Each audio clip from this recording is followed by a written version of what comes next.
నుంచి స్పందించడానికి మనతో పాటు ప్రముఖ విశ్లేషకులు అందే సత్యం గారు ఉన్నారు. సత్యం గారు నమస్తే అండి. నమస్తే అండి. సత్యం గారు, ఈరోజు చేసినటువంటి మోడీ వ్యాఖ్యలు ఎలా చూస్తాం మనం? గత 10 ఏళ్లుగా ప్రధానమంత్రి ఒక వ్యక్తి మీద ఇంత కాన్సన్ట్రేట్గా ఎప్పుడు విమర్శ చేయలేదు. తర్వాత కేసీఆర్ కానీ కేటీఆర్ కానీ చెప్తున్నటువంటి మాటల్లో చాలా అబద్ధాలు ఉన్నాయని చెప్పేసి వాళ్ళ సాక్షాత్తు ప్రధానమంత్రి చెప్పిన తర్వాత ప్రజలకు వెళ్తూ ఉంటుంది ఈ వాయిస్. కేటీఆర్ ఎప్పుడు ఏ సభలో మాట్లాడినా మరో 10 ఏళ్ళైనా కేసీఆర్ ముఖ్యమంత్రి అని చెప్పేసి ప్రకటిస్తూ ఉన్నాడు.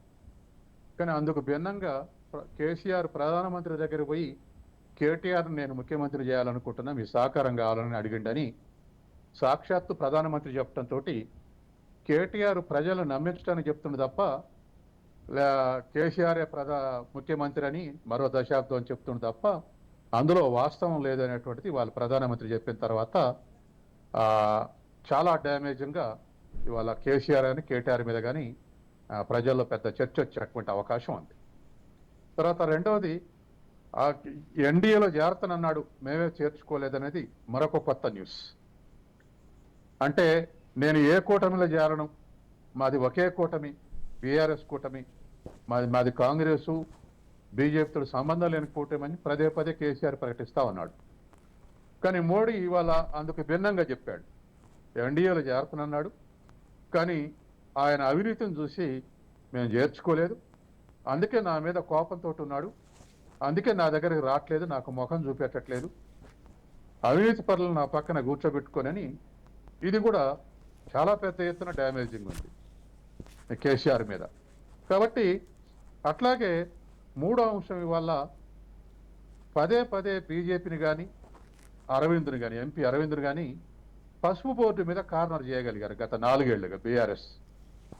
ఇప్పుడు దానికి కౌంటర్గా వాళ్ళకి ఆయుధం లేకుండా చేశాడు, పసుపు బోర్డు శాంక్షన్ చేసి. ఇదోటి ఆయన ఆబ్జెక్టివ్ నెరవేరేది.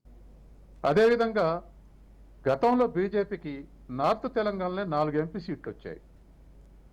ఇప్పుడు నార్త్ తెలంగాణలోనే ఒక 8,000 కోట్ల పనులు ప్రారంభోత్సవాలు శ్రీకారం చుట్టడం, అయినటువంటి ప్రారంభోత్సవం చేయటం, తర్వాత నార్త్ తెలంగాణలో ప్రభావం పడే విధంగా ఇవాళ మోడీ సభ సక్సెస్ అయిందని చెప్పొచ్చు.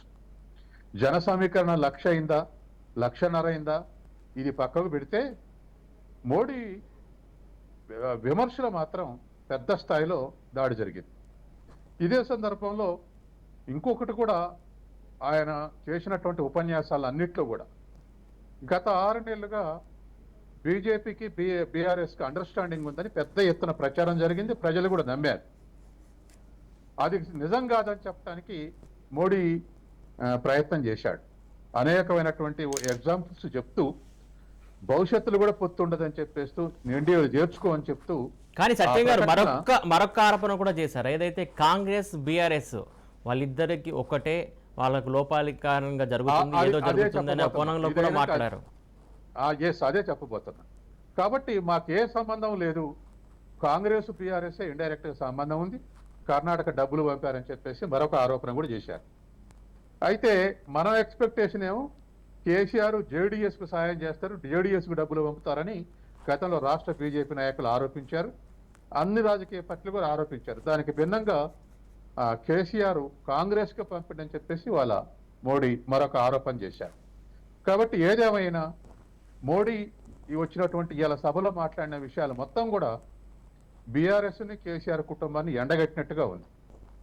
అట్లాగే కేసీఆర్ కుటుంబంలో అవినీతి చేయని వాళ్ళు ఎవరు లేరు, అయిపోయారు అందరూ అని చెప్పేసి కూడా మరొక దాడి చేశాడు. కాబట్టి ఇవాళ ఎన్నడూ రాష్ట్రానికి వచ్చిన ప్రధానమంత్రి ఇట్లా మాట్లాడలేదు, ఎన్నడూ ఒక పార్టీ మీద ఇంత డ్యామేజింగ్ గా పాలసీస్ మీద. కానీ సత్యం గారు ఒక్క మాట ఇందులో మెయిన్ గా ఏదైతే అవినీతికి సంబంధించి ప్రస్తావన వచ్చింది, మేము మాట్లాడుకున్నాం అని చెప్పారు. ఒక ప్రధానమంత్రి అయి ఉండి అంత పెద్ద స్థాయిలో ఉన్నటువంటి వ్యక్తి ఒక రాష్ట్ర ముఖ్యమంత్రి పైన అట్లా మాట్లాడడం, అవి రేపు పొద్దున ఆ వ్యాఖ్యలు ఎటుదారి తీసే అనుకోవాలి మనం. ఇప్పటికే కేసీఆర్ కుటుంబం మీద కాంగ్రెస్ కానీ బీజేపీ కానీ చేస్తున్నటువంటి అవినీతి ఆరోపణలకు క్రెడిబిలిటీ పెంచే విధంగా ఉంది ఇవాళ మోడీ స్టేట్మెంట్. బీఆర్ఎస్ మీద అవినీతి ఆరోపణలు చేయటం, అంతేకాదు మేము అధికారంకి వచ్చినాక ఒక్కొక్క అవినీతిని కక్కిస్తాం అంటున్నారు. మేము బయట పెడతాం అంటున్నాడు. కాబట్టి ప్రధానమంత్రికి ఖచ్చితంగా స్టేట్ నుంచి రిపోర్ట్స్ ఉన్నాయి.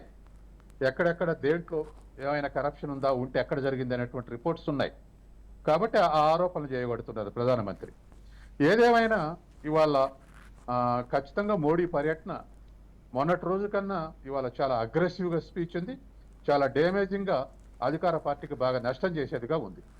దీన్ని సాక్షాత్తు బీజేపీ అధ్యక్షులో లేక ఒక ఎంపీఓ, ఒక రాష్ట్ర స్థాయి నాయకుడు చేస్తే దానికి పెద్ద క్రెడిబిలిటీ వచ్చేది కాదు. ప్రధానమంత్రి ఈ ఆరోపణలు చేయడంతో చాలా పెద్ద ఎత్తున నెగిటివ్ చర్చ జరిగేటువంటి అవకాశం ఉంది. అబ్సల్యూట్ డ్యామేజింగ్ ఉంది.